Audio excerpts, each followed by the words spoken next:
Coming up on the Fish Hunt Forever podcast. I looked up at him and I said, tell my family I love them. And he pointed at me, he said, shut up, you're going to tell them yourself. This winter's regulation for Lake Mille will be a 3-fish limit. This was a highlight of my year. Really, this was one of my highlights of the year because... This is the Fish Hunt Forever podcast, formerly Sporting Journal Radio, presented by OnX. Know where you stand with OnX. You know what, Dan? I really feel like, every show is our baby, right? None of them, yet all of them are our favorites. But lately we've had really good shows, I feel like. Oh, pat yourself on the back. Don't hurt yourself like Carson Wentz. We're really good at this. This is the greatest show ever. You're so good. By the way, I'm going to point this out. We needed to turn the OnX neon on and your lights back there. But oh, dang it. Hang on. Talk amongst yourselves. Hold, please. Remember when we said we're really good at this? This is how we start the show, by Bret turning his lights on. Welcome to the show, everybody. I'm going to just take over. This is the Fish Hunt Forever podcast. That's Bret Amundsen. I'm Dan Amundsen. And we're back, ladies and gentlemen. Look at that right there. Oh, I should have cleaned my desk off a little bit, I suppose, before we did this. But hey, we are trained professionals. Please do not try this at home. New topic. Anyway, this is a good show, regardless of our other shows. Dan, this is a good one. Every so often, and I feel like lately it's been more often, we've had some really good shows, but every so often we get a guest that has a story that you just sit back and listen. Yeah. And I don't know, we're going to interview him today for 10, 20 minutes for Prairie Sportsman as well as the podcast here. And I don't know how long it went, but it went a long time. This is a long one. You'd know better than I would. This is a long one, and buckle in. And I'll preface this with this. I'll be straight up honest. There's not as much hunting and fishing talk in this conversation as you'd expect, but this is one of those situations. We were duck hunting with the guy, and this is one of those situations where life is so much bigger than duck hunting or walleye fishing, and it really puts into perspective. It puts things into perspective for me when we sit down and argue about how we can make hunting and fishing better, how we can, 4 walleyes or 6 walleyes or duck season late again or early again. It really puts into perspective the things that we get our undies in a bunch about, because at the end of the day, it doesn't matter. Yeah. It reminds us how fortunate we are and how lucky we are to be able to do what we do on a daily basis, and how thankful we are to the men and women who put on the military uniform and fight for our freedoms. And we can't thank you enough. And John Kriesel will be joining us on this show.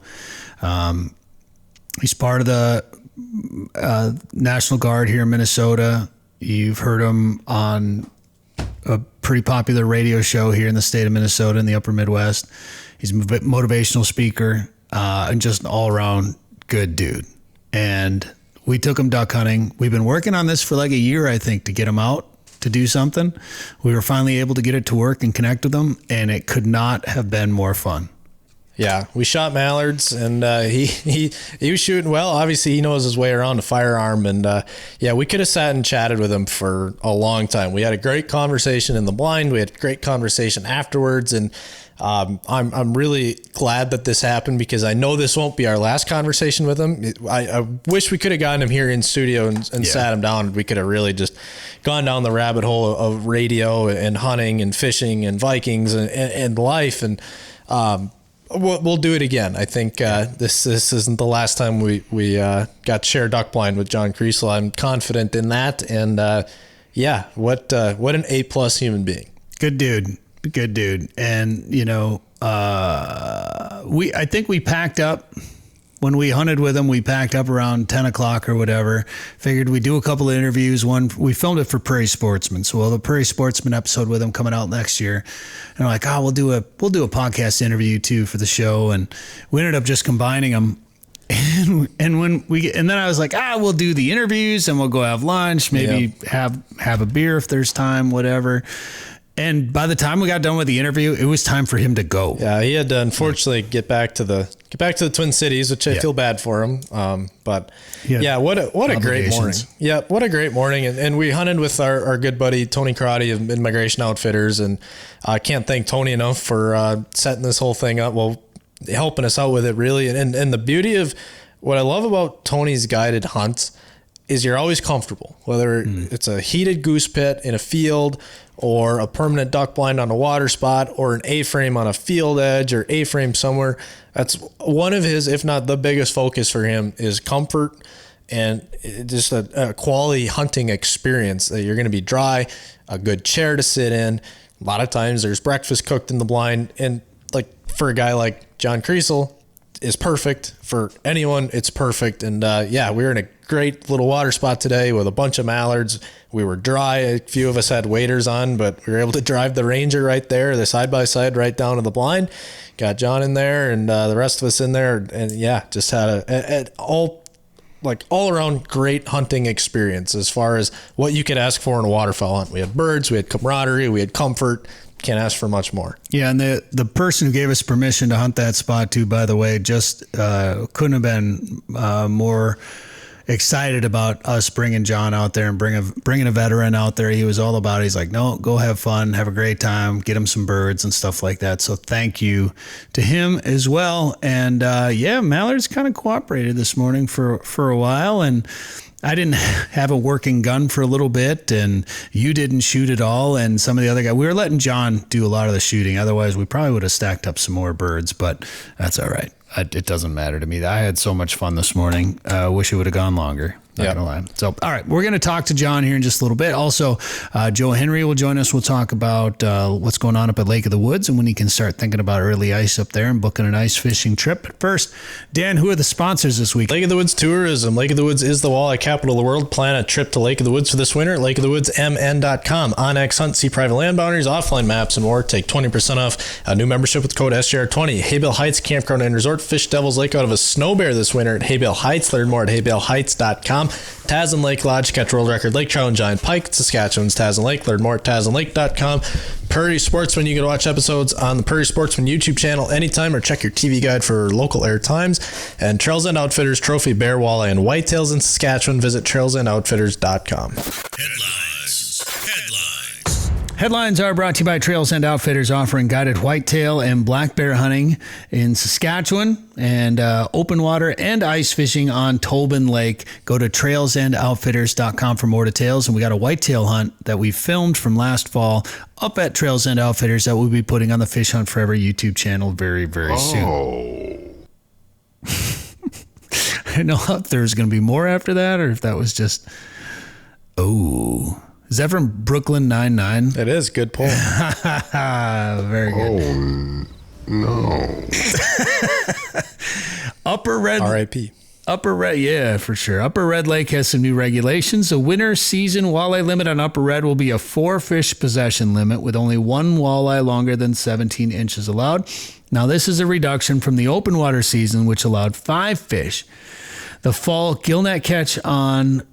this is state of Minnesota waters. Never mind. I thought that was Red Lake. So Brad Parsons came out and talked about these new Red Lake regs and said, you know what? The walleye population is pretty strong on Red, but we're just going to pump the brakes and drop her down to 4 just because ice fishing is so popular and but they probably get a lot more pressure in the winter, which it just boggles my mind that Lake of the Woods, Red Lake, some of these big popular lakes get so much more pressure in the winter. Well, Red becomes so accessible in the early ice. Like, talk about an early ice mecca, and I love Lake of the Woods, but Red usually freezes first. Yeah. And so it's the first place. It's such a shallow lake. It usually freezes first. And so it's the first place that people can go. And the fishing early ice it's a zoo. There's a ton of people, but it's so good. And usually you can walk out. So a guy could load up his Ford Escape or his Toyota Camry with a hub house and a small sled and auger, pay a $10 access fee at a resort, walk out not even a half mile and catch walleyes and go home. So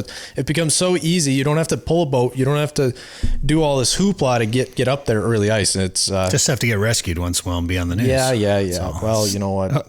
And then their identity is protected. It's gone. If you're watching this on YouTube. Blah, blah, blah. Yeah, well, it's funny actually. I was just reading some comments about duck season. Like, remember a few years ago, we froze out super early, and yeah, that was the year I decided to go ice fishing on Red Lake. Well, duck season was still open, and we floated away. So, and you're on Channel 11 or whatever it was, or Fargo. Where are you at? KVOY? Was it Fargo? Right, the Weather Channel reaching out to us, and most notably this show. Oh yeah, this is not. Well, yeah, this is the biggest one. Before you hired me, I remember you were like one of my first phone call or text because I said I've got a social media post for you, and it's gonna go bonkers, and it did. You're welcome. I sacrificed my ego because I got trashed. That post was so important, it was so big that I hired you to be on here full time. So you should be getting stranded more often. Just pay me more, and I will. The show. Talking about some changes on the big walleye lakes in Minnesota. Somebody commented about Mille on one of our posts. So I think this might be breaking news. I'm going to report it just because I'm a bad reporter. But this is from someone who commented on our TikTok of Joe Henry talking about the potential Minnesota statewide walleye limits being reduced. It's Amy Lou MN Realtor on TikTok. Maybe she's a big deal. I don't know. I don't know who that is. If you're listening, thank you and chime in and help us out here. But she commented and said, I'm on the Mille Fisheries Advisory Committee, and during our meeting with the DNR last week, we determined that this winter's regulation for Lake Mille will be a 3-fish limit, 16 to 20 inches with one allowed over 20 inches. Perch, we're hoping for a 10 limit to be continued. That is a massive expansion of the amount of walleyes and the slot that you could keep on Mille. So don't quote me on this when you get stopped by the game warden when you go ice fishing, but I'm guessing we're going to have a DNR press release coming out soon with this information. Maybe, if she's right. Well, but either way, the Mille regs are going to probably be announced soon. Usually they're shortly after Red Lake or sometimes even on the same day. Yeah. I really hope it's not the day we record this podcast. The podcast is coming out the next morning. So I'm really going to be disappointed if it hits the news and it's different and then this goes on the podcast. But anyways, Amy Lou MN Realtor is saying 3-fish walleye limit on Mille. There you go. So you heard it from her first. Well, yeah. Thanks, Amy Lou MN Realtor.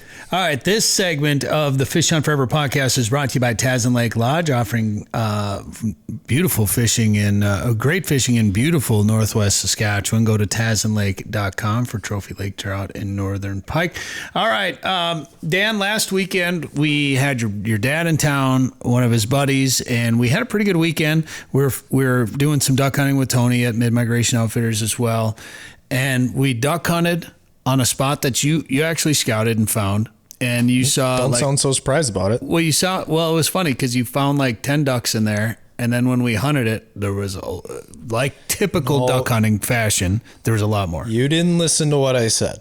I said, I can't see this very well. There could be only 10 or there could be like 200. And the latter was right. There was a bunch of ducks. There's just a tough spot. I couldn't even see water when I first saw it. I just saw beans around this already harvested bean field. Like, it's wet there. Well, I better put some binos up on this and see if there's any water in there. I was like, oh, there's water. And there's 4 ducks landing in there. And then when I scouted it the night before we hunted it, I couldn't even see a duck. All I saw was water splashing. Like, well, there's some in there, and you can't see. It was carp. It was carp. Yes, definitely. Flooded beans. There's anyways, carp everywhere. Yeah, and that was really fun. A really easy hunt. It was great, and that's the problem. Like nowadays, this year, with everything being wet and a lot of flooded corn and flooded beans, flooded crops, if you're not there at the right time, you can't glass the water from the road very often. So you have to be there early in the morning or late in the evening, usually when ducks are flying, to know if they're in there, which has been a lot of people's problem this year, saying there's no ducks around. Well, a lot of them you're just not seeing because they're hard to scout. Yeah, field ducks around here especially, terrible to scout because they all decide to fly right at sunset. So you have like 20 minutes after. You have like 47 spots you want to scout and 15 minutes to check all of them. Yeah. But what I thought was really funny about that morning is we set up, we laid in layouts on the edge of these flooded beans, and it was green-winged teal. And there was 5 or 6 of us, whatever it was, 5 of us, and we just threw our layouts out. And I know I had one, you had one there, Tony had a couple, and a couple of guys didn't have layouts. So I was like, I don't need to be in mine. Just jump in, guys, wherever you want to, whatever.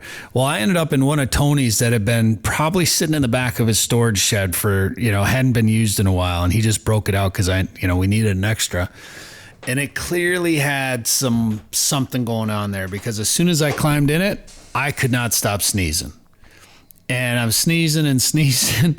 And we had a few ducks land, and it was before legal shooting time. And they were landing on the other side of the water. So it was like, well, let's just bump them up, knock them out, and then we'll shoot them as they come back and come into the decoys. All of a sudden I sneezed, and like 100 teal got up out of there. It's like that. Remember that? I think it was first on Vine or something. There's that old video. They have like 15 deer. It's a older couple. They have like 15 deer out their window.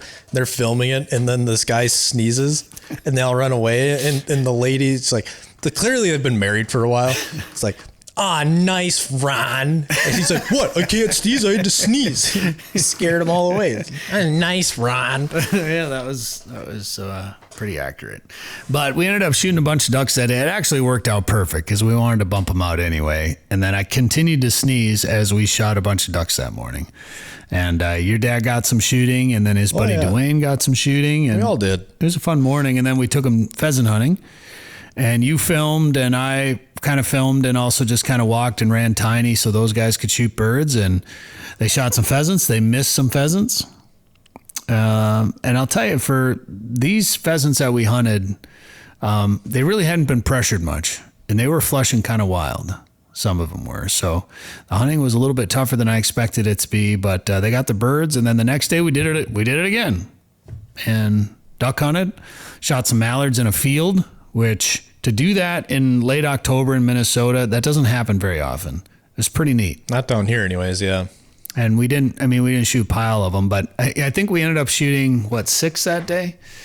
And we all kind of looked at each other. It was like 2 groups basically that we shot into. And we're like, you know what? That was worth it. # worth it. Worth it. Seeing ducks decoy, they're a close second to snow geese, but having mallards decoy, especially in layouts, like I love an A-frame. It's so comfortable. Yeah. Layouts are just dang fun. They suck to film out of, but they are absolutely fun. As you'll see in our another Fish on Forever video. Oh my God. We should mention that Part 3 Saskatchewan snows available now on the Fish Hunt Forever YouTube channel. Dan, we had, this is our 3rd hunt where we shot our 40 birds. Yep. And I don't know, every time one comes out, I'm like, this is a crazy hunt. It was so wild. It was unreal. This is so weird, crazy. All these birds landed and they walked around the decoys. And then the next one comes out. It's like, oh, this one's so crazy. It's so wild. And all these birds landed and walked around our decoys. It happened to us 3 times. Yeah. Well, and the wild part about this one was how long we waited them out. Like we bumped them and then they just bounced to the field and they fed for a while. And then they didn't give one lick about us, which it was fine. And we had shot 8 at that point. Then it's getting late in the morning. It's like, gosh, we should probably think about packing up here. And then all of a sudden we just had this snow/sleet/rain/whatever storm roll in. Squall. Everything got up. It was incredibly windy. All these geese got up. They flew away. We thought, they're going back to water, or they're migrating out and they are gone forever. And I looked behind me and I saw some landing in the field behind us. I'm like, you buggers. And all of a sudden it's like, oh, nope, they're coming here right now. And then it was 15 minutes of just constant snow goose action. And all of a sudden we counted birds, basically done. We just need a couple more. And we'll save the ending. I know we talked about it a little bit last week, but if you haven't seen the ending, just watch the video and watch for the ending. We got some really cool footage of waterfowl. It's crazy. I think Robert Pettit's going to comment about us waiting on birds again. It was so much fun. And I lost my train of thought, but it was just for a waterfowl guy that loves waterfowl, whether it's snow geese, mallards, Canada geese, whatever. When you decoy birds and they do it right, it's incredible. When you decoy birds and then you land them, it's like, oh my gosh, we landed birds, whether you're band checking or it's too early or whatever. It's so cool to have those birds walking around you and they have no idea that you're there. And this morning we had every snow goose in the county land in front of us and walk around. And then we just sat there and watched them for a while. And in fact, we ended up shooting our 40 birds, and like 7 or 8 snows just sat and slept in front of us while we shot geese over the top of them. I mean, they literally were within like 10 to 20 feet of us while we were shooting all the other snow geese. And then we finished it off in probably the most unique way of that entire trip. So watch it now on the Fish Hunt Forever YouTube channel. All right. Anything else? Any other news we need to talk about before we get into John Kriesel here? I don't think so. I had a few other things on the list, but I think we're going to skip it for now and bring them up next week on the show because we've talked long enough. We have a great interview. Sit back. You're going to enjoy this one. With John Kriesel when we come back, and also Joe Henry will talk ice fishing at Lake of the Woods. It's all on the way right here. Don't go anywhere. Sick of eating tagged soup? It's time to own your odds this fall with OnX Hunt, the GPS hunting app trusted by millions of hunters. Now you'll have access to nationwide public and private land ownership information, waypoints, optimal wind for each stand, tracks, and much more. All at your fingertips. Go to onxmaps.com/hunt and use code SJR20 at checkout to receive 20% off your membership. That's code SJR20.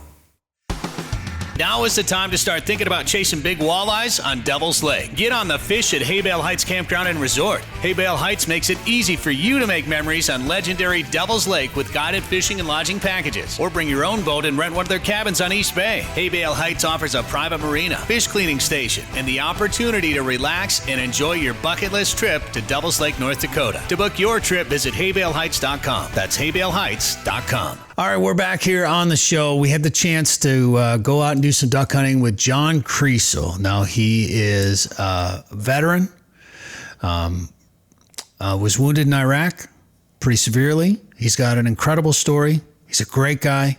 And we took him duck hunting, and we sat down with him after the hunt that we had recently and had a much longer conversation than we had planned. But it's truly a remarkable story, and he's going to share it with us. I can't thank him enough for spending the time with us. Here it is, our interview with John Kriesel. And you got 3 jobs right now. What are you doing? My full-time job is I'm the Director of Veteran Services for Anoka County. So I help veterans get VA benefits. It's a very rewarding job. It's awesome.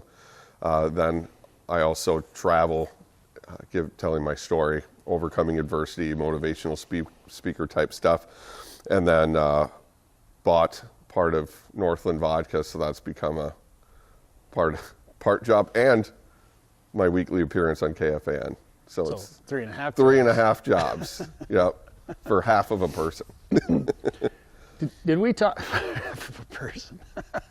Did we talk about how he got started on KFAN on camera? A lot of people in the Twin Cities in Minnesota, particularly if they listen to KFAN, know your story. But a lot of them probably recognize you from KFAN. How did you get involved with that? When I was recovering from my injuries at Walter Reed Army Medical Center, I came home it was 5 to 6 months after I had been hurt. I was coming home from my R&R to visit friends, and then my friends were having a fundraiser to help make my house wheelchair accessible. And so the Minnesota National Guard PR guy was bringing me around to different news stations and radio stations. And when I went in to sit down with the Power Trip Morning Show and talk about what happened to me and all of that, we just hit it off. And Chris Hockey had told me that when I get back from the hospital for good, to let them know, and they'd have me come in for John Kriesel Week. There's no way I was going to pass that up. Being an avid KFAN listener and fan, a rube, I was like, heck yeah. So then I let him know when I got back. They had me in for that week, and he said, everyone liked you. Why don't you come in once a week moving forward? And it's been 17 years of that now. It'll be 18 years pretty soon here. I can't believe it's been that long. I can't either. Time flies when you're having fun. Yeah. That show sounds like a lot of fun. It is. You know? Yep. I'm very lucky to be a part of it. They've become some of my closest friends. Meat Sauce was in my wedding. Oh, was he? Yeah. So I mean, and that's why it works. Is everybody gets along. Everyone cares about one another, and so it's just friends shooting the breeze with microphones in front of them. How long were you at Walter Reed? I was at Walter Reed for 9 months.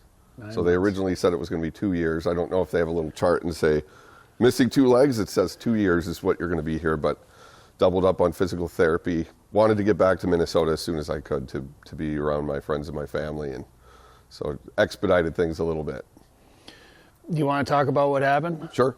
I was wounded in Iraq near Fallujah on a combat patrol on December 2nd, 2006. We were going to check out, someone had been digging in the road, and that had been spotted, so they sent us there. And on the way, there was a Bradley fighting vehicle ahead of us. We were the second vehicle. We were riding in a fully up armored Humvee. And as we made this 90-degree turn for that last stretch of road before where that individual had been digging, our left front tire drove over a pressure plate that set off 200 pounds of explosives directly underneath our vehicle. So I'll never forget it. I woke up. I remember hearing the sound of the metallic clank of the explosion, and then learning later that it was because it was in propane tank, so it all kind of added up. I don't remember flying through the air, and I don't remember landing on the ground, but I remember waking up on the ground. I hadn't yet opened my eyes, but I heard rocks falling, rocks hitting the ground, rocks hitting metal. It sounded like a large hailstorm. I heard my buddy yelling, "What's going on? What happened? Where's Brian?" It was pretty clear at that point to me what had just happened. So when I opened my eyes, I saw what had been that brand new, fully up armored Humvee. It was on its side. It was facing the wrong direction, completely demolished. So it looked nothing like a Humvee at that point. Parts of the vehicle are laying everywhere.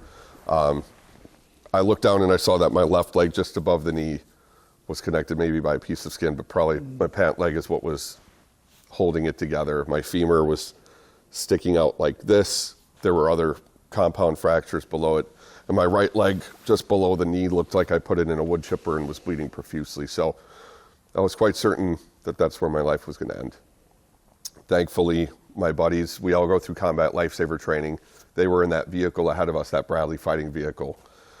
Initially, they thought they hit the bomb because the blast was so powerful. They were about 125 yards ahead of us. And so they immediately stopped. They turned the turret around, saw our vehicle destroyed. They called for a medevac helicopter and came rushing back to our location. And they came out, two of my buddies there that they put tourniquets on. Adam Gallant, Sergeant Major Adam Gallant, currently in the Minnesota National Guard. He put the tourniquet on this side because that's the one that was bleeding the most. Todd Everson put tourniquet on this leg, got everything sort of not dolled up, but got me stable enough then that they could work and check on the others because there were 5 of us in the vehicle. And they had to leave one guy in the Bradley to watch our back and pull security so we didn't get ambushed. Those guys saved my life. I mean, there was no room for error. They did everything absolutely flawless by the book, or I would not be here today. Wow. So those guys were 125 yards away from you, and they felt the blast. It was so powerful. The blast was so powerful, hitting them 125 yards away. They thought they ran over the bomb. Yeah. Wow. Yeah, it was a big one. It was, the bomb was more designed for a Bradley fighting vehicle because that's what was turning the tide of the battle in our area. Was those Bradley fighting vehicles they're powerful. Humvees are great to get you point A to point B. We had a 50 caliber machine gun, but they don't have the forward looking infrared camera. They don't have the thermals. All the other stuff that's in a Bradley, on top of that armor. And so that's why they had made it really big. I mean, if that Bradley had hit that bomb, they probably would have been killed because they would have been trapped in the vehicle, I think, because of that armor. But those of us who survived the bomb blast in the Humvee were the ones that were ejected. You were the second vehicle, essentially, then. Yep. So they just missed it. They missed it by inches. Oh, my gosh. Because you always follow. A lot of times we had 3 Humvee patrols. If you have a Bradley with, you always have the Bradley out front because that can take a beating and that can deal out a beating. But you stay in the tracks of the Humvee in front of you, then if they didn't hit a pressure plate, you're not going to. But with a Bradley, it's a tracked vehicle and it's wider. So 2 of your wheels you can keep in the track that had already driven. the other one is exposed, and it was the wrong end of a coin flip. So you're conscious. Mm-hmm. You're watching them put tourniquets on your legs. Yep. What happens next? So once they got the tourniquets tightened down, they had to move me away from the vehicle because the vehicle was on its side. It was unstable, and it was on top of one of my friends they were trying to rescue. And so in that process, if the vehicle tipped, it would have crushed us both. So they had to move me away from there. And I remember Adam coming up to me and saying, "We're going to have to move you. This is going to suck really bad." And I remember thinking, I don't think it could get any worse. Then they flipped my legs up onto my chest. And no matter how much shock you're in, because I was obviously in shock, and shock is designed to trick us into thinking everything's okay. There's no level of shock in the universe that makes that seem fine. I've never been remotely flexible, not a hockey goalie, not a gymnast. So when they put my legs on my chest, that's when I was like, yeah, this is really bad. My pelvis had been shattered. So when they lifted me up, that's when I realized my pelvis had been shattered. And that's sort of the first pain I felt, is when they flipped the legs up, then lifted me. They moved me to a safe spot, and then having to keep me awake and alert during that process. But they had to deal with the other casualties and trying to save one of my friends, and hearing that whole ordeal, hearing him fighting for his life, I had to really focus on my situation, and I didn't want to see any of that because I didn't want that. I had to stay calm because I'd already lost so much blood that I know I have to keep my heart rate down. All the stuff, the crazy stuff that goes through your mind during this whole time, everything slows down and you're just like, it's crazy. You think about everything. And so they set me away, but then while they're dealing with the others, they had our gunner who had been shot out of the vehicle like a Roman candle, and he's asking the same questions over and over. So he obviously had a brain injury, although I'm pretty sure he started the deployment with one. They had him sit down next to me and keep me talking. And so he was asking me, "Where do you live?" I said, "Cottage Grove, Minnesota." "What's your favorite team?" "Minnesota Vikings." And he said, "Let him die, he'll be better off." And then, "What's your favorite color?" I said, "Blue." He's like, "All right, Roger. Where do you live?" So kept asking the same questions, and I'm like, get him away from me. But he was doing his job. He was keeping me awake and alert. And when I got to read the sworn statement after the fact, I think Everson had written that when he heard me swearing at Miller, he knew Miller was doing his job, keeping me awake and alert. But during that, I felt myself, as I'm arguing with him, I felt myself start to get very, very cold, like coldness creeping through my body. And I knew, obviously, at that point I had been a trained EMT. I don't think it takes a trained EMT to realize that a good Minnesota boy on an 80-degree December day in Iraq should not be feeling cold. So I was pretty sure things were wrapping up. So I remember praying hard, wanting to survive, but I wasn't optimistic I was going to pull through. Adam was running by. He came to check on me. I grabbed him with my good arm because this arm was broken. I grabbed him with my good arm, and I looked up at him, and I said, "Tell my family I love them." And he pointed at me. He said, "Shut up. You're going to tell them yourself." And that was the first time I felt any kind of hope, and I thought, I can survive. I have to. And shortly after that, the medevac helicopter arrived. They loaded me on.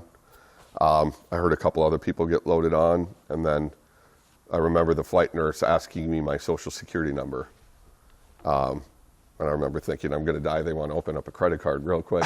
But I tried like heck to get the first digit of my social security number out. And obviously, they're just checking my level of consciousness. They knew my social security number. They knew all that stuff. But I tried so hard to get that first digit out, and I couldn't. And that's the last thing I remember till I woke up 8 days after the blast. And like during that time, I'd been shocked back to life 3 times, which I didn't know until Jim Cosmo was writing my book, Still Standing. He interviewed everybody involved. I knew I was close to dying, but when he interviewed my company commander, Chip Rankin, about it, Chip Rankin had said he was at a commander's training at Al Taqaddum Air Base. It's not the base we were stationed at, but it was like a meeting of the minds, all the commanders there, and someone busted in and said, one of your patrols got hit really hard, they're coming into TQ Surgical. So he hustled over there, and he was there when we were brought in, and he watched them shock me back to life 3 times. So those doctors did not give up on me. Wow. Stabilized me for a flight to Balad Air Base north of Baghdad there, stabilized me to Launchstool for a flight to Launchstool, and then Launchstool situation deteriorated enough that my family was flown over pretty much to say goodbye. But those doctors, amazingly, they got me stable. Because I missed 3 flights back to the U.S., I wasn't stable enough. They thankfully got me on that 4th one. They'd said, for some reason, I don't know,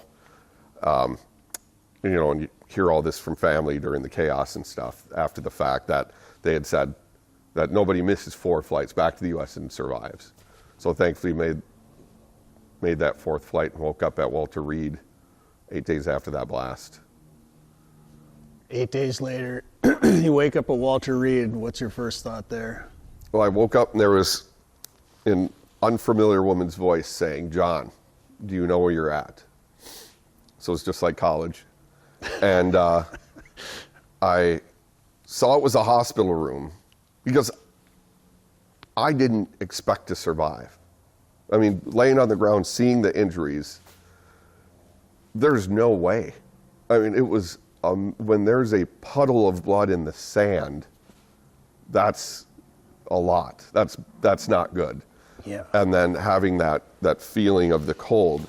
So when I woke up and the medically induced coma medication was wearing off, and I realized that I was alive and I was in a hospital, I was so thankful just to be alive. And I immediately asked, "Where's Tim? Where's Nellie?" My best friend, my squad leader, my roommate. He had been seated in the seat behind me when we hit the bomb, and they said he got banged up really bad, but he's still in Iraq and he's going to return to duty. And he did. He did. He continued to lead our squad, ended up catching the people who did this. Tim's a machine. Tim's my hero. And then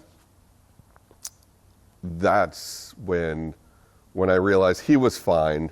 I could just sense in the room, even in my condition, even with the medications that were pumped into my system, there was just a cloud hanging in the room. And I said, "What about the others?" And she said that 2 of my best friends, Corey Risted from Red Lake Falls and Brian McDonough from Maplewood, Minnesota, had both been killed in the blast. And for me, that was my rock bottom, because those were 2 of the greatest guys on the planet, you know.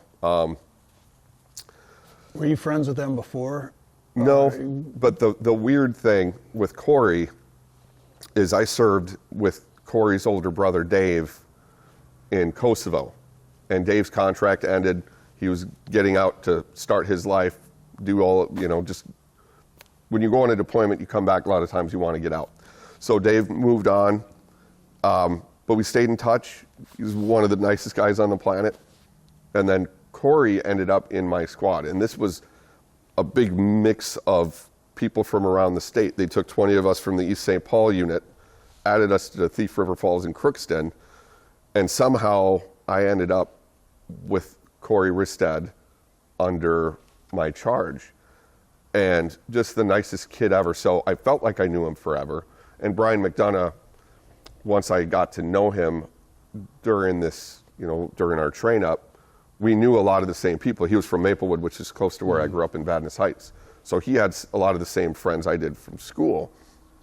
Our circles overlapped. But in the military, you don't have to know people that long. You just become so close. And part of it is just you live together, you shower together, you're doing everything together. And then the inherent danger of what you do and just the 24/7 time together, you become family very quick. So it was a shock to the system, you know. And I'll never forget when Dave Risted called me when we were doing our train up and said, "I heard you're in charge of my little brother. Bring him home safe." And I said, "I promise I will." Obviously that's a killer that I didn't. But I know there was nothing we could do that day, and the guys that tried to save him did everything they could. And now the Risted family is my family. Tim, Tim Nelson, who was in the blast, me, Todd Everson, who put the tourniquets on this leg. We all deer hunt with the Risted family at their camp every year. We call it Camp Corey in honor of Corey. And that is our time to just be up there together, alone, just in God's country. And so it's one of those weird, I wish we didn't have the bond the way we do. I love the bond we have because it's unbreakable. I wish there's a different way we got that bond, but it is what it is. So I appreciate them and just how awesome they are. So you wake up 8 days later in Walter Reed, and then how long are you there? I was there 9 months.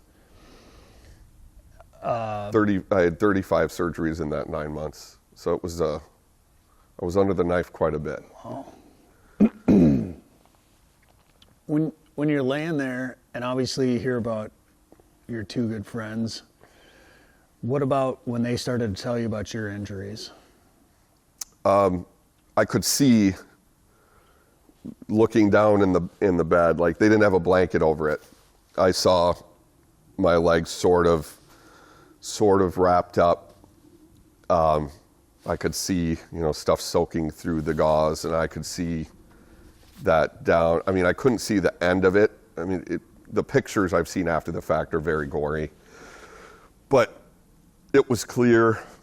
Like I knew, and everything came rushing back from that day. So I remember what they looked like. So it was, I mean, they had been amputated where the most severe of those injuries had occurred. Then I had arms in casts. They had told me about my pelvis and that was going to be a problem to put together. That was potentially going to affect my ability to wear prosthesis, especially on the left side, the above the knee side. But hearing that my friends had been killed, I, at that moment, was like, I have nothing to complain about.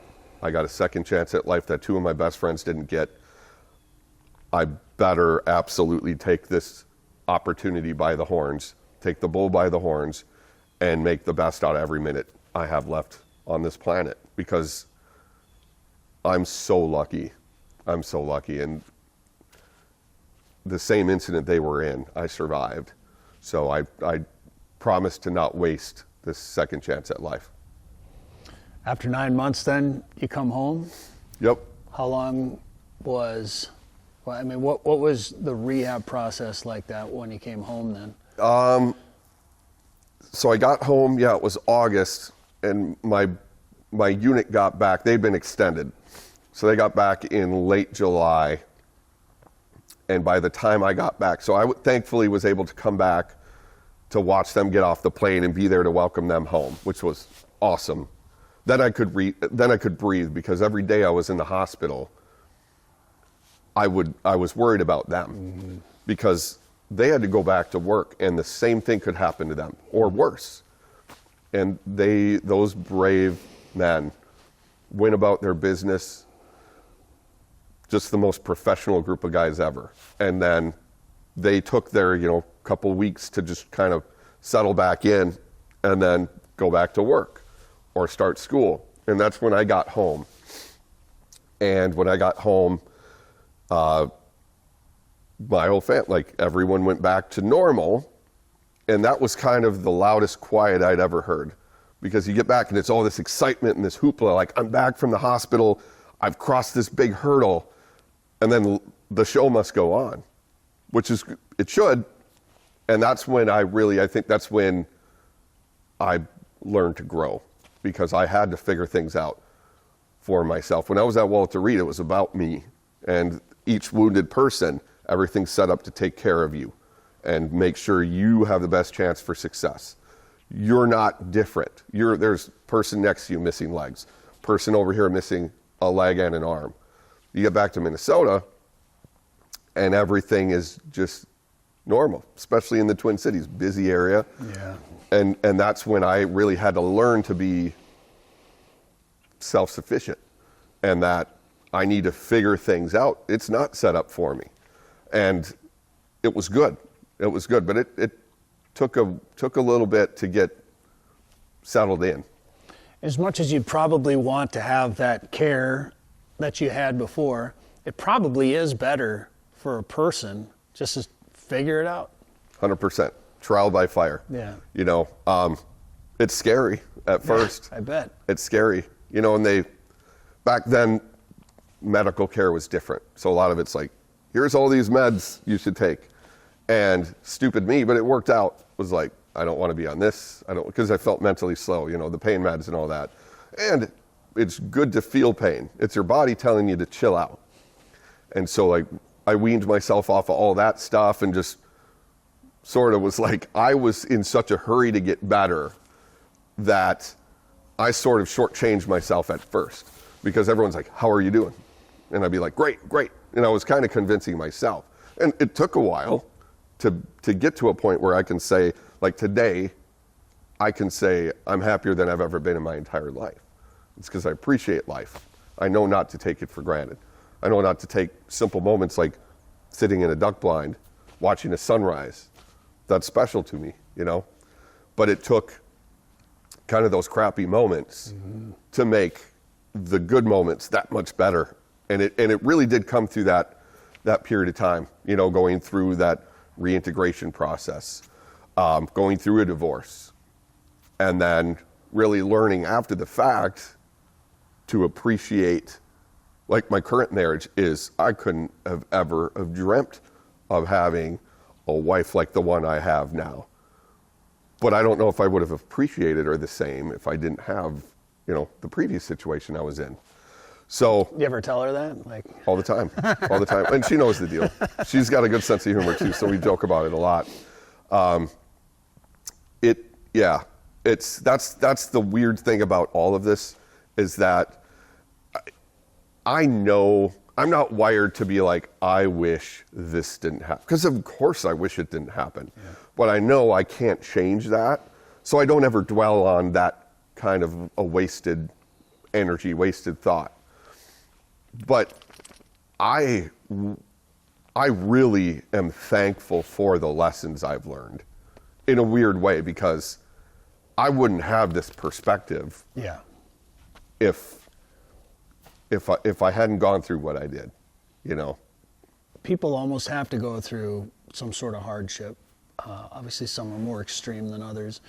But it allows you to have more perspective and appreciate some of the you know, the old bit about an easy life makes easy people and a hard life makes hard people. Correct. However that phrase goes.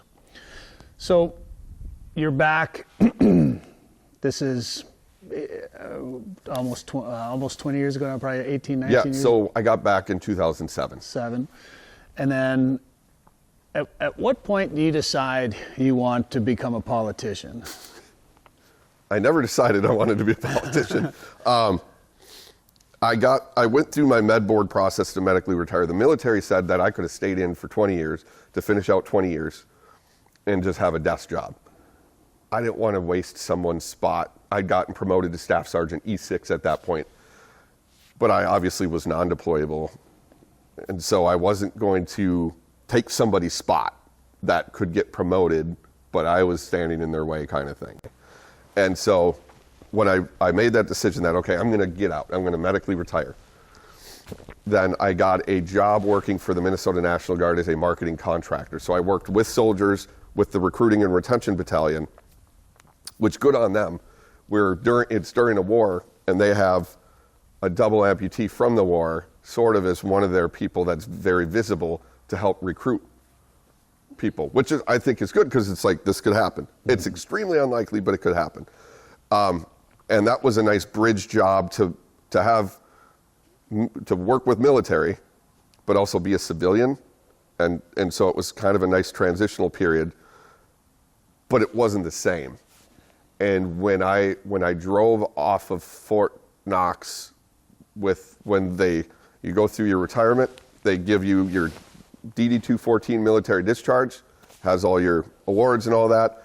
They give you a flag, they give you a pin that says U.S. Army retired, and a sticker, and a certificate of appreciation.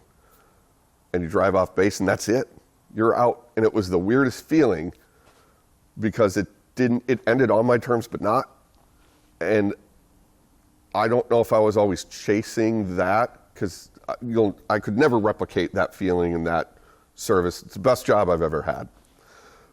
But there's like this missing part of serving something greater than yourself. Even the job I had working for the Guard didn't match, or couldn't even come close to matching that, if that makes sense. And so I'd always paid attention to politics, thought maybe someday I'd run for city council, make a difference at the local level. And then I was approached by some people and said, you should run for state representative.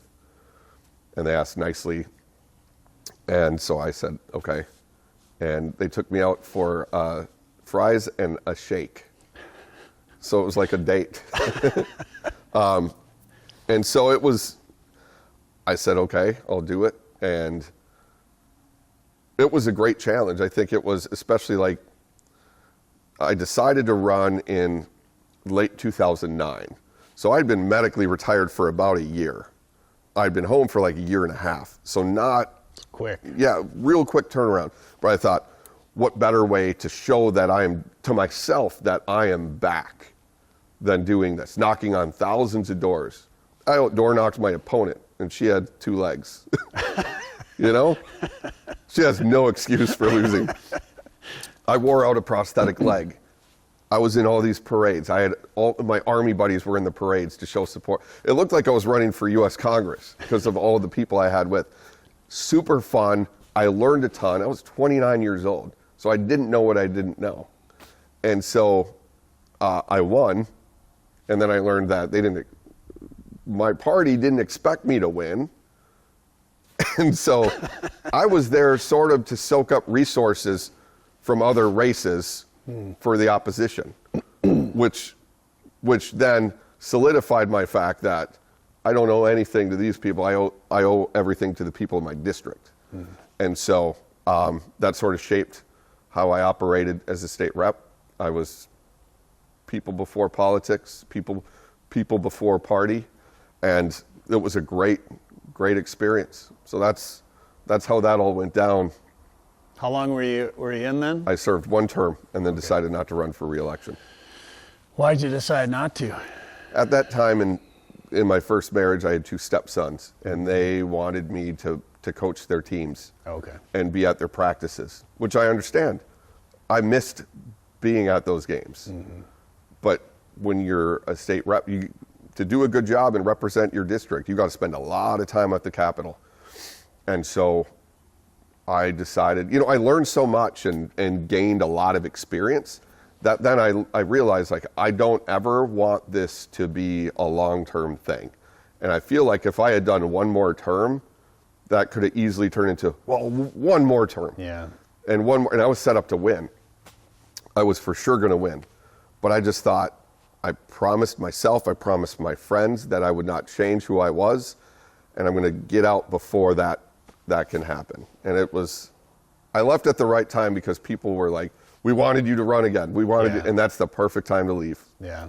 Well, and we need people like you, like that, to be politicians. And I think the original idea was people would go and serve, a term or 2 and be done. And then get out. And now, obviously we don't have that. We have issues with the way the current system is, obviously. Term limits would be... Term limits. Yep. Man. After you get out then, what was next? So that's when there was a job opening for Anoka County, and I decided I had friends that worked in the field of veteran services, helping veterans get VA benefits, and they always said, you'd love it, you'd be good at it, and I obviously am thankful for the benefits I receive, the prosthetics I get, how good the VA is to me, that I thought, I don't have any experience in that field, but I've been on that side of the desk, the veterans side of the desk. So I applied for it. I was fortunate enough to be hired, and I've had that job now for almost 14 years. So it's super rewarding. I love it. I'm going to do this job until I retire. So I'm very blessed. And I want to talk about the speaking that you're doing, but before that, let's talk about the third job with Northland Vodka. Yeah. So I was approached last year about joining as a partner of Northland Vodka. And I'm not a rich man, so I wouldn't buy part of a company that the product wasn't good. And I always, I love Mark Parrish. Mm-hmm. And once Mark Parrish, and he designed the product, and he's had a very public battle with alcoholism that he overcame and has been an inspiration for many. But as the front man for a vodka company, when you stop drinking, that's tough. It's tough. So he asked me to be on board because I enjoy adult beverages. He asked if I would be willing to join, and I said yes, and it's been fun. It's something that's fun from, I do my day job, and then I'll be doing Northland emails and calls in the evening and stuff, and it's fun. It's just different. And it's not like I don't look at my day job as monotonous, because it never is. There's new stories every day, new things, and I love that, but it's fun to have something just totally different and learn that. And it's something that kind of, I feel like, keeps me energized and motivated. So that's been fun, is trying to reinvigorate that brand. So that's been a blast. So big things on the horizon for Northland. When did you decide that you should be telling your story to more people? 2008, I was at the company that built my house, Derrick Custom Homes, awesome people. They went to the same church as us, and they gave us an excellent deal on the house, like built it for extreme discount. It was awesome. Kindest people ever. So I'm forever indebted to them.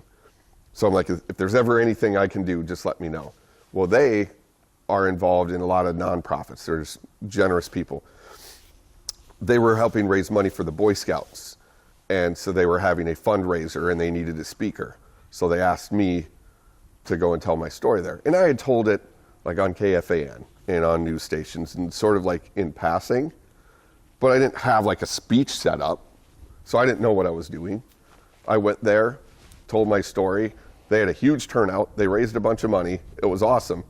And as I was walking to my vehicle afterwards, a gentleman named Jim Cosmo, I saw a guy kind of following me, and I'm like, it's like, what's going on here? Am I going to have to stick somebody? And so it's like, what's up? He was like, your story is amazing. It should be a book, and I want to write it. And I was like, I was not as trusting back then. It was, when I got back, there's a lot of people always, trying to take advantage of, hey, do this, do that, do this. Not so, like, now I get asked a lot of things, but I'm older and wiser, so I know what to sift through and whatever. And I was like, clearly seems like a trustworthy guy, but I'm like, I got to get to know you first. We had some breakfasts, got to know him, signed a contract, said, yep, you can do it. It didn't take long till we ripped that contract up, because we had become friends. So we had a 2-year process to write the book. He would interview me and transcribe it. And then I wrote a couple of the chapters, mainly the ones that are a tribute to my fallen friends. And the process was so long because we wanted to be so sure that it was accurate, honest, respectful of those involved, respectful of the fallen. And what I learned through that process is, like, it's scary because once you publish a book, you can't unpublish it. And I wanted it to be perfect. And especially the part with my friends, I rewrote that 30 times. And I even acknowledge that in that part of the book, is no matter what I write, it's never going to be good enough to explain how awesome these guys are. So that's how that process worked. And after the book was done, we would go and promote it at events, and I would talk, sort of a speech, but not. And that's when I learned that at certain parts, when I was maybe getting, early on, when I'd get a little choked up about it, that I would inject humor.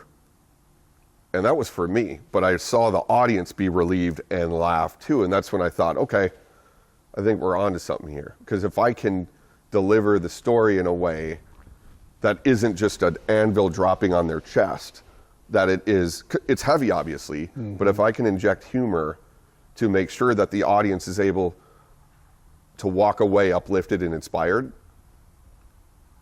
then that is something that I already believe what I did over there and what my buddies did was worth it. This makes it even more worth it. And that's how I got through it, was humor too. I mean, you got to laugh. Sometimes things get so bad, as a Vikings fan, understanding that as well, that all you can do is laugh. Yeah. And that's part of getting through it. How you've been doing that for a couple years now? About 14. Oh, you've been speaking for 14 years. Yep. Oh, okay. So you got the speech down now. Yeah. Yep, I do. And it takes a while though to get it to where it is. Yeah. Like I started out with Rotary clubs and other groups and whatever, and then pretty soon doing, the Venetian Theater in Las Vegas, full of employees of a dental sales company. Room is full, a theater in Vegas. That was a pinch me moment. I couldn't believe it. So it's I bet been those fun. smiles were real bright too when They were, and the lights were bright on me, but I could see some white teeth. That was, I could see a lot of white teeth for sure. Yeah, I was going to ask you that, like how long it took to really refine the speech, and I'm sure you probably sprinkle new stuff in as you go. But I mean, how many speeches or how many years did it take before you said, okay, this is a solid set, or whatever you want to call it. I'm feeling pretty good about this. I'd say probably 2016 is when it started getting but then that's when big companies were starting to hire me. And then naturally you take it more serious and start realizing like, okay, we're really on to something here. We can now inspire, instead of a room full of 15 people, which I still enjoy doing, a big room of hundreds of people, or in that case, 1,500 people. That's when it really, I still do add stuff in to change it, to keep it fresh. But yeah, it takes a while. Yeah. It takes a while, but once you find it, it's awesome. I still can't believe I get to do it. Every time I go to one, I'm like, God, I'm the luckiest guy on the planet. It's funny, and I'm not saying you've done this. I'm saying I've done this where I've had a bit where I've, more radio bit versus a motivational speech, but where I'm like, okay, I've done this before. I've done it a bunch of times. I got it, man. I got it down, and then you'll go to do it, and it just falls flat. Like, oh, I thought I had it. But it can't, see, that's the difference. When you're doing it on the radio, you're not seeing the immediate feedback. That's tough when you don't see the feedback. Yeah. And you can, and especially if the people in the room don't laugh, Yeah. There's 3 or 4 of you. I do it on the power trip all the time. I'll have a joke that I'm like, this is a doozy. Yeah. And then I look, and Corey might smile and shake his head, just basically like, that was terrible. That wasn't funny. But it's funny because it wasn't funny. Same thing sometimes with the speeches, where I inject the humor. Some groups, it might not seem like it lands. And then even now at this point, probably I've done 700 or more. Wow. I mean, I do quite a few of them. And even now, I'm like, oh my gosh, they don't think, it's not going well. But I keep doing it, and I have enough experience that I can plow through and it's fine. Yeah. And I still give it 110% effort. And then afterwards, some of those people from the audience that I'm like, that person hates me. That person doesn't think this is great, whatever. Afterwards, they're like, that was amazing. I loved it. That changed my life, or that gave me new perspective. Then I'm like, you had me fooled. Like it seemed like you hated me. So that's part of it. It's that imposter syndrome. You never, you can't believe ever that you get to do this. I'm living a dream. And so I'm expecting to wake up at some point. Well, I don't know how you'd have any imposter syndrome, being what you've gone through. I'm sorry you had to go through that. And then I know I said thank you for your service earlier. I'm going to say it again because I think that's important. When you talk to kids, guys that are considering joining the military or getting into the Guard or whatever, what kind of questions do you get, or what do you tell those kids? I tell them that obviously this is very rare, even in an active war like Iraq was. This is like 1/10 of 1% of everyone that was over there ever. It's extremely unlikely. With that being said, it's not impossible, and people have to know that going in. But I will say to anybody that's considering joining, to think it through, talk to every branch of service to make sure you find one that's the best fit for you, but do it.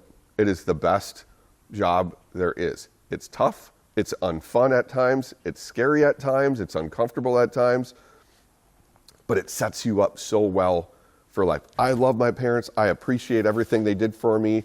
They did the best they could. They had such terrible upbringings, so they weren't put in a good position to really they did a great job, don't get me wrong. They did the best job that they could. But the military taught me the lessons that they weren't capable of. And the stuff that's above and beyond, obviously they taught me hard work, resilience, that stuff, my parents taught me that. But the military, the teamwork, it doesn't matter what race you are, what political background, what socioeconomic background you have. You're all thrown together and have a common mission. That's the greatest thing about it. You don't sit and bicker, you do your job. And it's lifelong friends. The fact that I get to see my best friend Tim, that's why I'm thankful for the Guard too, is we're all local. I get to see Tim multiple times a week, my best friend, a guy who went through the same thing I did, who understands me. That's healing. You don't get that kind of experience in another job. And that's why, again, the military is, people might look at me and say I'm crazy to say I owe my life to the military, but I do. I'm so thankful for the military. We do a lot with veterans groups, with outdoor events. Today was a little different because we just had you along, but a lot of times if we're doing something that has a veteran presence, a veteran theme, it's usually a group of guys or girls. And sometimes they're in the same age bracket, but a lot of times it spans the whole, as old as they are to as young as they are, and from with different areas of combat or eras of war and things like that. And it's always interesting to watch some of the older guys talk to some of the younger guys, and how they may have had completely different military experiences, yet they share that common bond of serving, and they always can sit down and have a conversation. You'll see them kind of sneak off and have a conversation, and you know that even though they're coming from different places, they can relate to each other. And it's made me appreciate these events where you can bring these vets together and give them a chance to go duck hunting like this, or go fishing or something like that. Like, how important, in your experience, how important is it for guys to be able to get out with other veterans like that? It's extremely important. And as I said before, I've been so blessed to live near Tim Nelson and other guys I served with, that we can bond, watch football together, go hunting together, fishing, all the things. But a lot of people that, if they served active duty and were never National Guard, you've got people from all around the country. And so when you're out, we have Facebook and stuff to sort of keep tabs, but it's not the same as in the flesh, hanging out, having a beer together, going hunting together.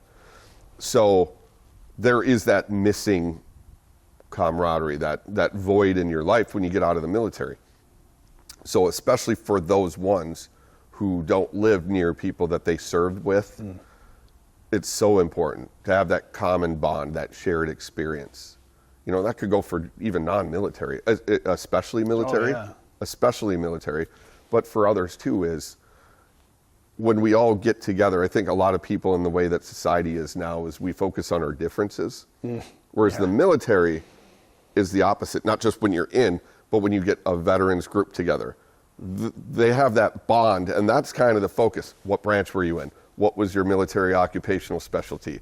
Where did you serve? You're talking about that common bond, rather than getting in a room being like, I'm not talking to that person because they have a shirt of a different political candidate that I would like, or whatever. You're focused only on that difference, where if you walked up to that person, you would find 90% of the stuff you have in common.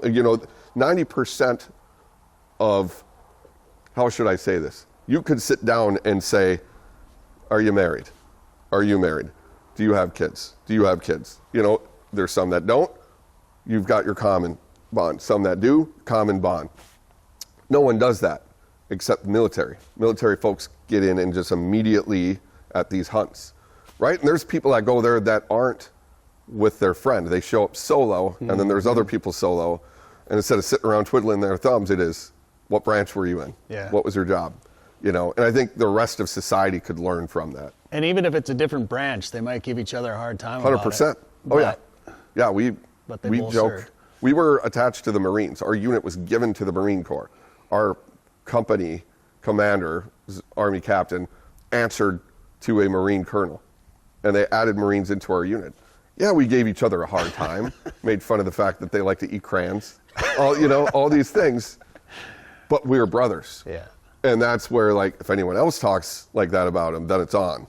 Okay, these are our, it's like family. These are our crayon eaters. I can pick on my sister, no one else better. Right. So, yeah. Well, and you don't have to be at one of those events to appreciate a morning like we had out here today. My goodness. This was awesome. This was a highlight of my year. Oh. Really, this was one of my highlights of the year and it's been a good year. Yeah.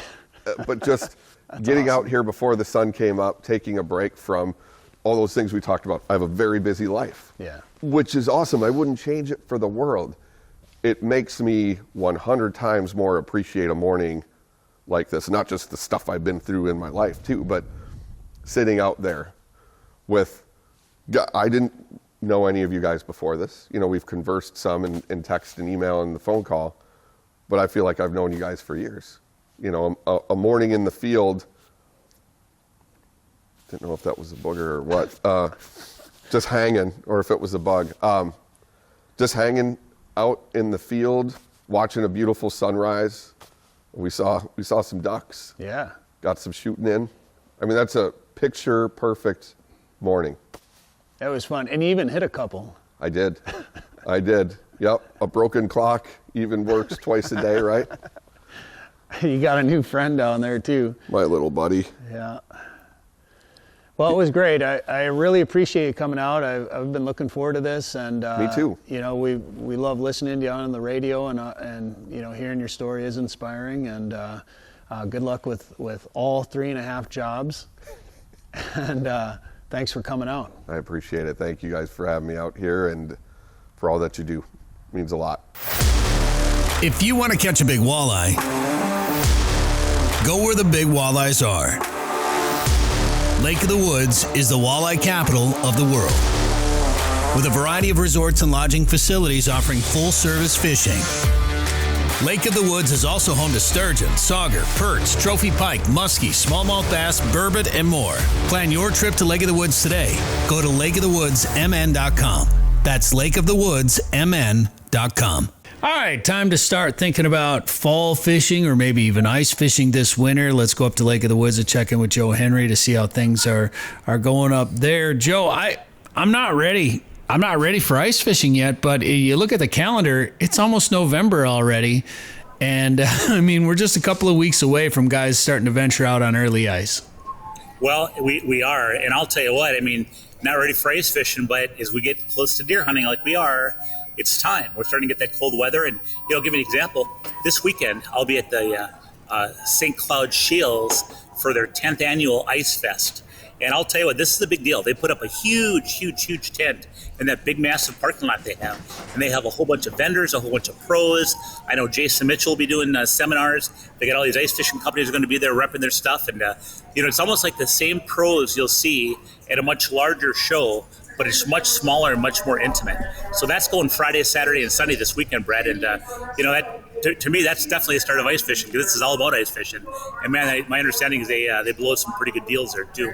And then, of course, you know, when you talk about Lake of the Woods, you know, people don't realize this, but things start getting rolling usually the end of November. Now, Mother Nature is always in control, but oftentimes it's the end of November when we get some people out on those back bays starting to spear for pike, and we get ice guides starting to walk out, you know, and check ice conditions if there's any ice forming on some of the bays that go out to the lake and such. And then as time goes on, pretty soon you'll hear that, you know, such and such resort with that ice road or that ice trail is allowing ATVs and snowmobiles with collapsible fish houses. That's really kind of the start. And normally that's going to be about the first week of December, give or take. And then once the ice gets a little bit thicker, and these ice guys checking it, a few times a day, what'll happen is they'll end up going out and saying, okay, now it's open for our day houses. So they bring out their day houses, their permanents, they put them on the fish, they're drilled out, they're ready to fish, 70 degrees. And then what they do oftentimes is they'll transport guests out in that early ice because they don't want anybody making the mistake of thinking they want to go off the trail and fish on their own or whatever the case might be. So they bring you out in what's called light ice rigs. They use like a Geo Tracker or a Samurai Suzuki, a lighter vehicle. And they pull a heated, enclosed people hauler trailer that has a heater in it, it's got comfortable seats, and normally they beef up the suspension and the shocks in it so that it's a more comfortable ride. And they'll take you out and drop you off at your fish house in the morning. They'll check on you a couple times throughout the day, and then of course at around 4 o'clock or 4:30, they pick up you and your bucket of fish and they bring you in for happy hour. You go to happy hour, they clean your fish. It doesn't get much better than that. Yeah, absolutely. And I've said this before on the show, but I always think it's funny that a Geo Tracker, I remember when those came out and people kind of made fun of them a little bit. They didn't stick around. Then Chevy, they were the Chevy trackers, and you go somewhere down south and you can pick them up for pretty cheap. But if you see one of those in northern Minnesota, you're paying premium prices for those vehicles. Well, you're so right. Supply and demand. I mean, they never used, but you know what happened? Here's the deal. They're lightweight. My understanding is they're easy to work on. They're pretty bulletproof, and you get a lot for the money. So It's great for what these resorts do early ice. And they're glorified side-by-sides, basically. In a way they are. And you think about it, to your point, there aren't as many available up in Minnesota and other states neighboring us. Consequently, some people do travel. They actually travel down south. They'll buy them online, and they'll haul them up in a trailer. So it is kind of interesting how things work, and they just work. And like I said, they're kind of bulletproof, There they are. There's one on tracks for $6,000 in Foley. There we go. Once you There's get a camo one. Yeah, once you get tracks on them, there's one in Nebraska for $800, and right next to it, one in Minnesota for $6,000 Without tracks. Well, I tell you what, if our resorters up at Lake of the Woods see this, boy, they might be doing some shopping here soon. Yeah. I charge a $500 finder's fee. They might do it on their own then. There's a boat for sale. I'll sell you my boat. No finder's fee. Sorry, Joe. Now I'm just shopping. Jeep Comanche. Oh. I took away your shopping. We got a radio to do. We talk about those day houses getting out, usually around give or take December 10th. But then, as the season progresses, we get to that Christmas time. Normally, right after Christmas is when some of the ice roads will start allowing SUVs to go out. And then it just kind of keeps going up from there based on the thickness of the ice. I think one thing to remember is when people say, hey, what are the ice conditions on Lake of the Woods? You can't give a blanket statement because in some parts of Lake of the Woods, there might be springs and current. In other parts, and some areas might have stayed open because of the way the winds were or because of shifting ice, whatever early season. And it's open water, whereas the other stuff froze right away and it got a head start. So the kicker here is the condition of the ice has to do with the ice trail or ice road that you're going out on. And that's one of the great things about Lake of the Woods is that you have these, resort ice workers and ice guides and different outfitters that are working the ice on a regular basis. So they're out there and they know the ice conditions. They drive it normally in the morning before it even gets light out while you're still sleeping. If there's cracks, they can bridge the cracks or reroute it. Same with ice upheavals. Then it's big ice, and in physics, with changing temperature, just moves ice. So there's always stuff going on. But when you go with a resort or an ice guide, you don't have to worry about that because they're watching your back. So we'll get out. We'll start getting the ice roads going usually just after Christmas, and then right around the first of the year or so, are when the sleeper fish house traditionally get out, and then of course now we got our sleeper fish house season going throughout the year. And remember, Lake of the Woods is border water, so far north that we actually have an extended season. We can have our fish houses on the ice overnight through March 31st. That's about a whole extra month versus the rest of the state. And of course, our walleye and sauger season's extended. That goes through April 14th. So we really do have a long ice fishing season, Brett. And to your point, it'll be kicking in here before you know it. I like how we didn't hear a whole lot of background music or announcements before we started the interview, and then as soon as we did, they're like, "The blue zone is for loading and unloading only." And then I don't know what music they're playing. I could have put my earbuds in, but I'm a little old fashioned that way. I think Sasquatch is there. You know what I'm talking about? Very possible. Sax. That's the saxophone. I don't. Oh, the saxophone playing Sasquatch. Yeah, Sasquatch. That's who's in the background. Oh, that's hilarious. He's touring. And he's Charlotte, North Carolina tomorrow. $95 tickets. Apparently. Jeez, I'm gonna put on a Sasquatch costume. I just got to learn an instrument now. Danny, I got to tell you, I saw a billboard recently, and I totally thought of you. Was it Handsome Men? It was some kind of a company that did I don't know if it was a tow truck company or what it was, but they showed like 8 or 10 guys across the whole billboard. See? And it says, "Come meet our mustache crew." Every one of them had a mustache. Real nice mustache. Not as nice as yours, but it was nice. So are they hiring? I tell you, I bet if they saw you, they would be. I mean, I can figure out how to drive a tow truck. Can't be that hard. I watched the guys pull Brett's truck out. Yeah. Is it Northland Towing? What's Joe's? What's his tow company that he works for? That I work for? No, that Joe works for. Oh, Southside? Southside. Oh, I see. You said Joe. I thought you were talking to Joe Henry. Oh no. Because that's who we're interviewing on this show right now. Joe Titus. I got you. So I thought too. Yeah, it's like what? It's all right. No, buddy of mine. Yeah. All right. Well, Anyways. that joke did not work. Yep.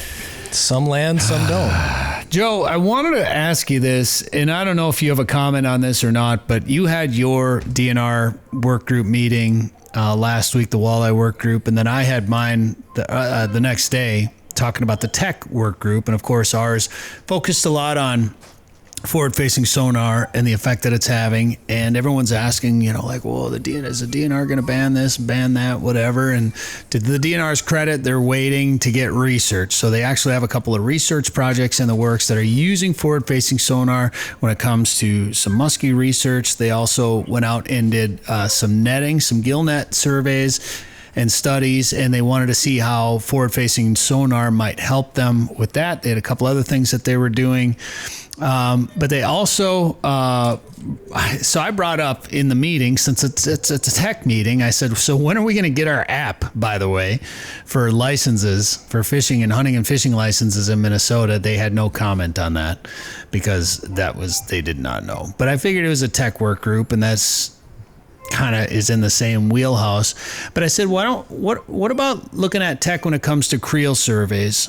And because when it comes to forward-facing sonar and some of the research they're doing, they're using creel survey data. So they got someone out there asking, how was fishing? How made you catch? Blah, blah, blah. What were you? Were you using live scope? Were you using side scan? Whatever. Trying to learn a little bit more about what people are using. And some of the other guys in the room are like, well, how much truth is there in some of the creel survey data? And they said, well, we're just hoping it all kind of comes out in the wash. Like, some people are not going to be the most truthful. Some people might be, you always take the averages when you do surveys and stuff like this. So you're always going to have some extremes on both ends. And I said, well, what if you just, when you get the app, so when you have the app so you can buy your licenses from the Minnesota DNR, what if there was some sort of voluntary way to become a creel member guy, and you could vet the people if you wanted to make sure that it's going to be somebody that you're going to trust the results from? And then they go out and fish, and then they just enter the data, and they use some software like a Fish Donkey type app where they're taking pictures of the length of the fish, maybe showing the release, etc. Like actual data with timestamps. Where, sometimes creel survey, like I've been asked by creel survey people, like, how many did you catch? And I'm like, well, we kept, 3 today. How big are they? 60, you could have the data where you see the picture, like this is a 17.5-inch walleye. We kept it. We kept 4 of those, whatever the case is, 6 of them, whatever, it doesn't matter. We put back a 22, we put back a 26, whatever. And you had that. I mean, And when I brought that up in the group, they're like, well, we still don't know if we trust people. Well, it's like, do you trust people at the access where somebody's writing something down with a pen?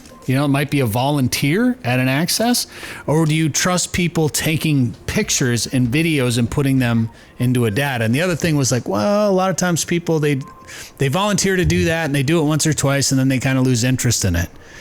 It's like, well, I mean, to me, I feel like that's the future. I don't know how you feel about that. If people with pen and papers are still the trusty method when it comes to research in this arena, or if there needs to be a step into the more digital realm. Well, and that, to me,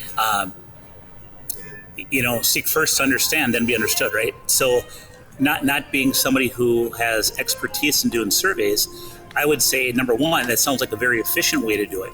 We all have smartphones. There could be a very easy app, and people could volunteer to do that. So we'd get a lot of extra data for free and not have to have people writing it down, which are either paid or volunteer, which is harder than heck to get volunteers in today's world. Right. So I say in that regard, it's really, really good information. The part I don't know is, and I would say that, you have as good of a chance to get the truth out of somebody who's willing and volunteering for this as you would somebody that you happen to just run into at the access because you're doing a Creel survey. Now, with that being said, the part I don't know is, would somebody who is volunteering for this, would their behavior be a little bit different because they're so into this stuff, right, versus the average angler on the water? And that's what I don't know. Would but it be I think overweight? Your concept is good. Yeah, and but I think your concept is good, and I think that it certainly would get us a lot of data for a low price. And again, I would lean on some of the expertise of people that do surveys, and somehow there might be a way to balance it, because even if you go to a boat ramp, you could say that information's skewed because you're not getting the people that live on the lake and fish it all the time. Yeah. They're going back to their docks. So right. There's always nuances, isn't there? Well, there is, and I think this is one of the inherent problems with the way research is being done, whether it's Minnesota DNR or Game and Fish or whoever. This is pretty common across the board. Is you have to build trends, right? And you have to build stats, and you have to be able to look back on years of data. So you have to have so many consistencies within your data collection. And once you start changing it, adding a digital way to do it, or trying something new, all of a sudden it's like, well, okay, now we have to put an asterisk in there, or we have to add an extra column because we changed this a little bit. And then it's harder to look at trends over time. But you also have to take into account, well, this might be more effective. This might be more accurate. This might be more cost effective, and it just might be a more effective way to do things moving forward, just because of the way technology can help you in the long run. So I understand that there's going to be some pushback from biologists a little bit just to change things, because that changes how you collect your data and could change the way your data looks in the long run.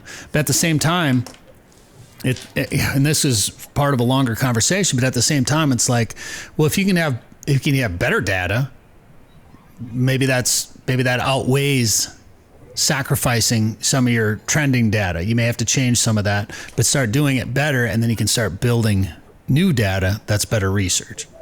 Well, I think the other thing too is, traditionally, a survey is going to be more accurate the more participants you get, number one. And that would allow more people to participate in a survey. I think the other thing is, when you take a look at, where these surveys are traditionally done, they're normally done on some of the more popular lakes, right? So one thing about a volunteer survey is, hypothetically, it can be done on many, many more lakes, even the real small ones that normally wouldn't have a Creel survey clerk or somebody that's taking that data, when people come off the water. So, I do think there are some advantages, and it would be with today's technology, and everybody having a smartphone on them, I think it'd be a very nice way to do it. In fact, you could even go as far as geofencing an area where people drive through, a public access point. They drive through that invisible barrier, and if they got their smartphone on with location services, they could get an ad that says, hey, while you're out fishing today, please press this link to take a brief survey at the end of the day. Yeah. And, so there's a number of ways you could do it, and I think you're onto something, and I think it probably is a future, and I would bet it's probably being used in some instances somewhere in some industry, and I think take the best, leave the rest, right? And I've brought up the QR code at Accesses before too, and I don't know, the nice thing is they listen to these ideas, and that's why I'm a part of this group, because they'll listen to this, and maybe we will see some of the changes in the future. They've pushed back on some of the stuff, but I could see it taking place in the future. All right, Joe, we'll let you go. We talked enough about this. We'll bring up more of it in the future, I'm sure, as things progress, and that's the beauty of being able to be in a group like this with the DNR, is they are listening to, they can't put everybody that's like us in a room, but they put some of us in there and keep spreading the word, and they're listening to the stakeholders that are out there, which I think is a good thing. So it's a good point, Brett. I would say this too, whether you always agree with the DNR or maybe you don't agree. I mean, I think the DNR gets an unfair bad rap many times. They don't get a fair shake all the time, but I would say I sure appreciate the DNR when they do go out and seek data.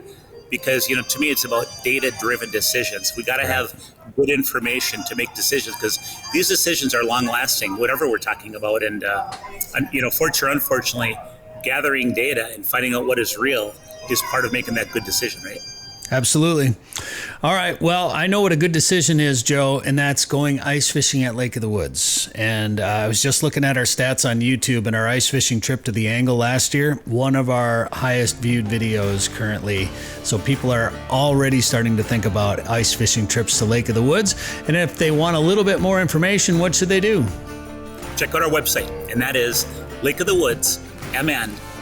Thanks for listening to the Fish Hunt Forever show. Download the Fish Hunt Forever podcast wherever you get podcasts, or watch on the Fish Hunt Forever YouTube channel. If you like today's show, please give us a 5-star review. Find past shows, articles, news about regulations, and more at fishhuntforever.com.